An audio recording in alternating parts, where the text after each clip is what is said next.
Olá pessoal, estamos aqui para fazer mais um videozinho para apresentar para vocês nessa sessão de estatísticas descritivas, né, em que a gente está aprendendo a usar os dados para, enfim, descrever o conjunto das amostras que a gente obteve de um processo de amostragem.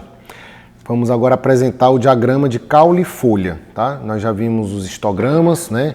Já vimos as tabelas de distribuição de frequência, já vimos os quartis e os diagramas de caixa, tá? Que é outra forma de apresentar os dados, e agora o diagrama de caule e folha, que tem algumas particularidades que os demais não têm, né? Cada um tem algumas vantagens e desvantagens.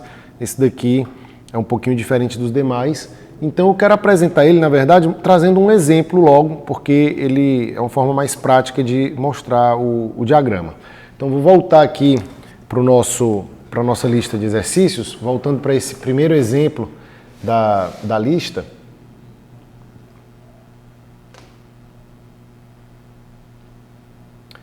Voltando para esse primeiro exemplo da lista, a gente tem novamente aqueles dados, tá, que eu já apresentei em outros exemplos anteriores, da fuga dos 26 trabalhadores. Então temos esses números aqui, tá?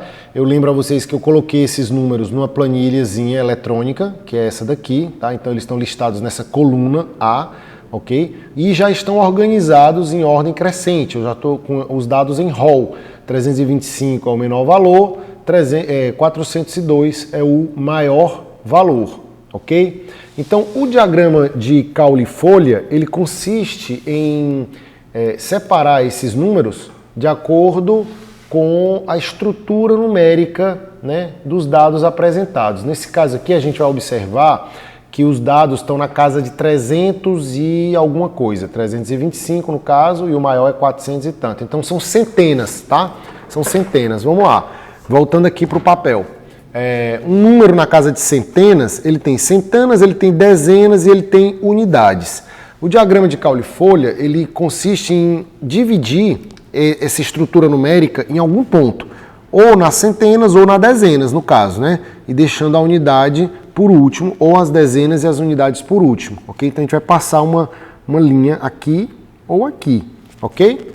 No nosso caso lá, a gente viu que nós só temos números com centenas 3 e centenas 4. Mas só tem um número com centena 4, ok? Então, se eu dividir nas centenas, eu vou ter uma centena 3 com muitos resultados, né, dentro dessa centena, e uma centena 4 com um único resultado nessa centena. Então, meu gráfico ele não vai ficar muito balanceado, ok? O que a gente sugere nesse caso, né, é dividir nas dezenas e unidades, tá? O raciocínio que você tem que fazer aqui é muito parecido com o que se faz na hora de estabelecer o número de classes de um histograma. Se eu tenho 26 dados, ter apenas 2 divisões é muito pouco, tá? Agora, se eu for olhar para as dezenas, eu tenho números ali que começam em 325, então eu tenho 32 dezenas, né?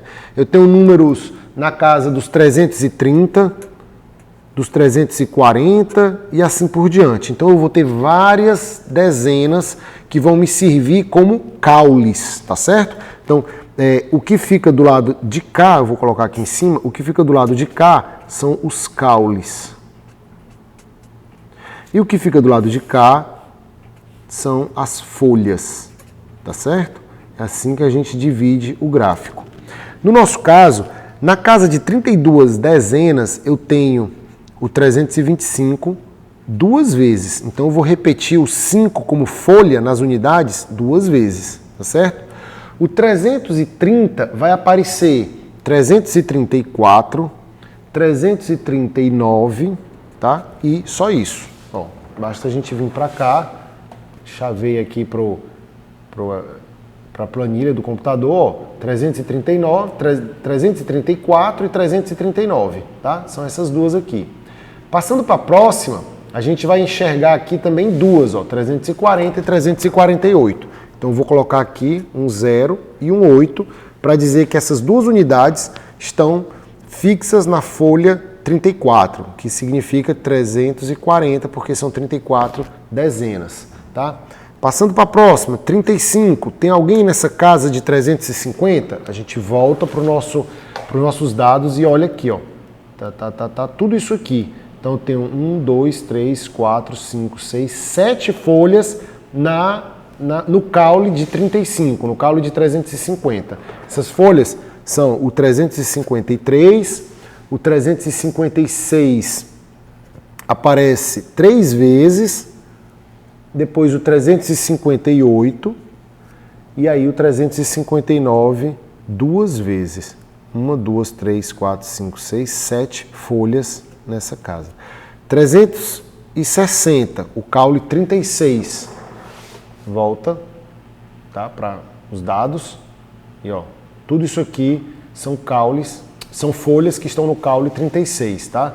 Então, começa no 362, depois 363, 364 aparece várias vezes. 1, 2, 3, 4, 5, 6 vezes. 1, 2, 3, 4, 5, 6 vezes. Depois ainda tem o 368 e o 369, ok? Depois eu ainda vou ter o caule de 37. No 37 eu vou ter apenas 2 folhas, seriam o 370 e o 373. E depois disso eu já pulo para o 402. Então eu não vou ter o caule 38 nem o 39. Eu vou pular diretamente para o 40. 40 dezenas corresponde a 400. Eu boto 2 aqui para dizer que eu tenho uma amostra igual a 402. Tá certo? E aí finalizo o meu gráfico. Para deixar ele completinho, tá? Para deixar ele completinho, a gente vai colocar aqui uma última coluna com as frequências. Frequências simplesmente para dizer quantas folhas eu tenho em cada caule, tá? Então no caule de 32 eu tenho 2 folhas, no caule de 33 2, 34 também, no caule de 35 eu tenho 7 unidades, né? No de 36 eu tenho 1, 2, 3, 4, 5, 6, 7, 8, 9, 10. Aqui eu tenho 2 e por fim eu tenho 1, tá? E obviamente que a minha frequência tem que somar 26 unidades, que são é o tamanho da minha amostra, é o número de dados que eu tinha no início, ok? Então isso é um exemplo bem simples, né? É claro que o jeito que a gente vai dividir os caules das folhas vai depender muito do tipo de dado que a gente tem na mão, tá? Mas esse aqui é um exemplo bem clássico que pode ajudar vocês a fazer esse tipo de gráfico. Queria mostrar um outro exemplo que está aqui nesse slide, vindo aqui agora para o computador, tá? Esse slide também foi disponibilizado para vocês. Pronto. Queria mostrar para vocês um outro exemplo que está aqui nesse slide. Esse slide também foi disponibilizado para vocês aqui no computador. É um exemplo que saiu do livro do Montgomery, né? Um livro que a gente tem usado bastante em sala de aula, tá? Basicamente ele apresenta um conjunto de dados, são 80 valores. Esses valores correspondem a ensaios de laboratório feito em barras de alumínio. Cada barrinha é considerada um corpo de prova que é submetida a uma força de compressão até que um determinado nível de compressão ocorra, e aí eles medem a força necessária para a ocorrência dessa compressão, tá? Essa força está dada em libras por polegada quadrada, tá? E aí você tem os resultados dos 80 testes que eles fizeram. E a gente vai apresentar o diagrama de caule e folha desse exemplo aí, tá? Então, fazendo já o diagrama, a gente vai ter esse resultado. Assim fica aí o diagrama de caule e folha daquele exemplo, né? Você vai observar que aqui você tem os caules que começam em 7, que são as dezenas, tá? Ele pegou por dezenas, então 7 dezenas e uma folha igual a 6, significa que eu tenho uma observação igual a 76.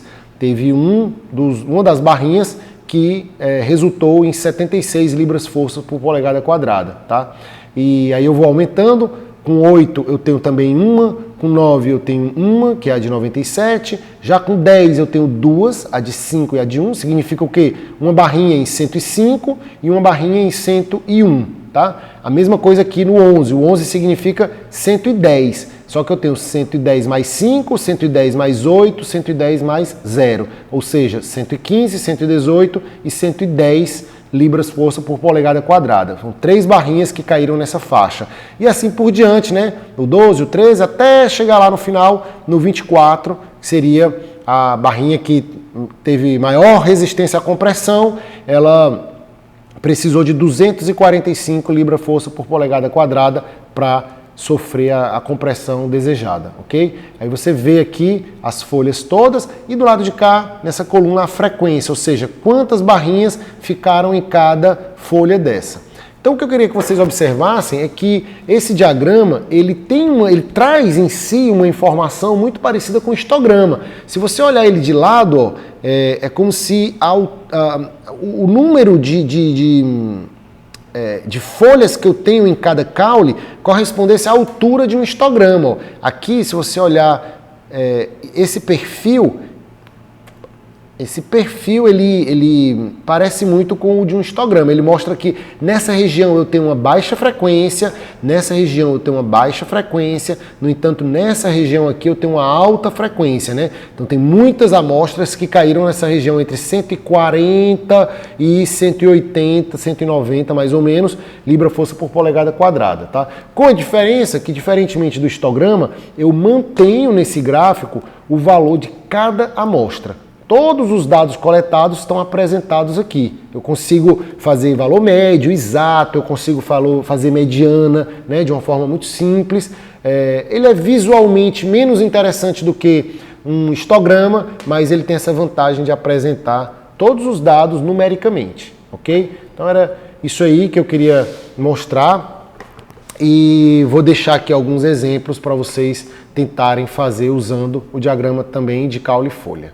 É isso aí, pessoal. Valeu, obrigado e até a próxima.